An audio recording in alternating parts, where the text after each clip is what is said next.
नमस्कार जय जगन्नाथ दर्शक बंधु। साधारण मनीष जीवन में अनेक जटिल प्रश्न आम मन को आसे, तेबे आमे से सबु प्रश्नर समाधान खोजी बुलू। तेबे सेमती किछि प्रश्न और तार अति सरल समाधान निमंते आमर ए स्वतंत्र कार्यक्रम जीवन जिज्ञासा मनरे आउ एक जिज्ञासामूलक प्रश्न आसीछि और तार अति सरल भाव उत्तर रखा निमंते आज आम सहित उपस्थित अच्छा विशिष्ट ज्योतिर्विद तथा वास्तुविद पंडित श्री चित्तरंजन महापात्र। आज्ञा नमस्कार। नमस्कार।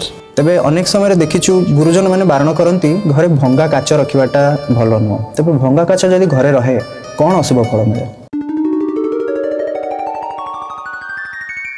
मुझे दर्शक बंधु मानू कही रखी भंगा काच बा भंगा दर्पण हो जेकोसी द्रव्य आप भांगी जाइए काचटी आप गुरुजन व्यक्ति विशेष मान हूँ आप घर वयोज्येष्ठ व्यक्ति विशेष बारण करती काचटी तुरंत आप घरे आईना थी मुँह देखापी कि से आईनार काचटी भांगी जाइए जदि आप से आईनार काचर भंगा काच देखुवे आप घरे वयोज्येष्ठ व्यक्ति विशेष बारण करेंगे तुरंत आईनाटे पका ना फोपाड़ी दियो आईनाटी काचटे पका ना आईनाटी फोपाड़ी दियो ये प्रकार परामर्श दे था।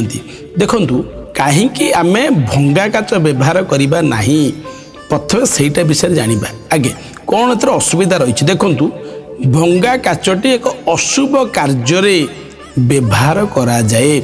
अशुभ कार्य कौन आप ये प्रश्न आसब आप देखिए कौन शुद्धिक्रिया समय ब्राह्मण भंगा आईना बा भंगा काचटे लिखि था आज्ञा अर्थात से अशुभ कार्य करा जाई थाए।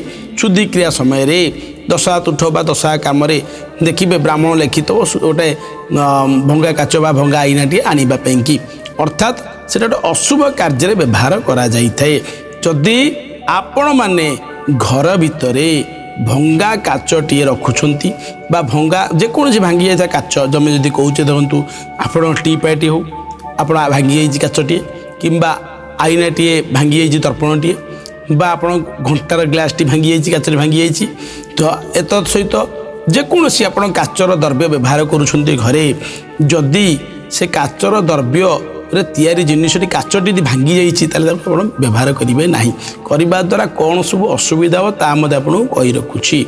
जदि जड़े स्वामी स्त्री बेडरूम रे गोटे ड्रेसिंग टेबुलटे रखिंट से ड्रेसिंग टेबुल आईनाटी जदि भांगी जाइए आप देखु संपर्क में फाट सृष्टि कर से आईना को देखी आप निजर जो सौंदर्य बुद्धि जो सजबाज हुंती ता बदल रे आपण देखा सुंदर बदल रे आप दाम्पत्य जीवन अशांति सृष्टि करेब। तो मुझे परामर्श देवी प्रत्येक माँ मानक बा प्रत्येक व्यक्ति विशेष मानक जदि निज घर भितर ड्रेसिंग टेबुल आईनाटी भांगी जाइए काचटी भांगी जाइए तुरंत परिवर्तन करूँ से भंगा काचरे के मुँह देखिए ना। द्वितीयतः घरे पड़ी आपंकर टी पैट काचर से काच टी पैट भांगी जाइए प्लास्टिक गोटे ठेलोटे मारी तो ए प्रकार व्यवहार के करेंगे ना कले कौन करेंगे घरे ना अशुभ कार्य बा आकस्मिक अशुभत्व घर को गोड़ेब से प्रकार जिनिस प्रति आप दूरे रे।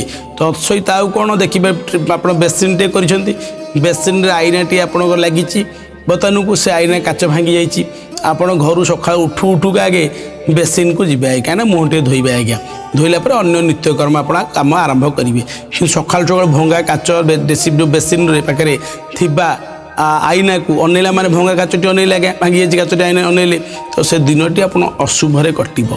भंगा काच को अनेक आप सका गले समस्त कार्यक्रम करेंगे निज नित्य व्यवहारित जिनिस करेंगे ऑफिस जी ड्यूटी करेंगे सब प्रकार जिन करेंगे किंतु से केबे भी आकस्मिक अशुभ तो गोड़ेब आपणकर।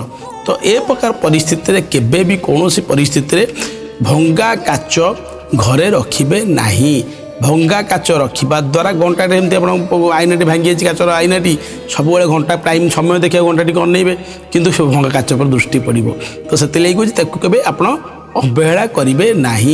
जदि बा घरे कौन जगार कौन द्रव्य तैयारी काचर तैयारी द्रव्यर जिनिस काच भांगी जाइए देखिए तुरंत परिवर्तन करेंगे किंबा परिवर्तन हो पारना तुरंत परित्याग करेंगे नूतन टेणी रखिए घरे। ए प्रकार कले केबे भी मु कही रखी कौन पाई करेंगे ना कहीं भंगा काच भंगा आईना बा भंगा काच ए सबू अशुभ कार्य बा आपण देखिथे ब्राह्मण आपणकर शुद्धिक्रिया कार्य लिखि थाए बा एक अशुभ कार्य ये सब व्यवहार करा जाई थाए तो केबे एटा शुभत्व आपण फल प्रदान करिवने यदि घरे ए प्रकार परिस्थिति रुए तो मु निश्चित रूपे कहिबी भंगा काच को घरे केबे रखिबे नहीं रखिबा द्वारा विपद को आमंत्रण करंतु नहीं। अनेक अनेक धन्यवाद अति सुंदर भाव उत्तर रखिले। तेबे अनेक समय खामखियाली जो हो कि असावधानता जो हो अवहेला जो हो आम यही छोट छोट जिनस प्रति घर ध्यान दियंती तेबे निश्चित भाव में जमी पंडित जी कहले यही छोट छोट जिनस प्रति ध्यान देवा द्वारा आम शुभ फल को आम आड़ को टाणी पारिबा। तेबे आजिर मनर मोर जो जिज्ञासा सेटा दूर होईछि एवं आशा करुछि आपण माने मध्य ए प्रश्नर उत्तरटी पाइथिबे। तेबे आज पय समय होईछि हमकु विदाय नबागु हबो। तेबे पुणी थरे आ एक जिज्ञासामूलक प्रश्न एवं तार अति सरल समाधान सहित आमर स्वतंत्र कार्यक्रम जीवन जिज्ञासा नहीं फेरी आसिबो। रहुछु, नमस्कार।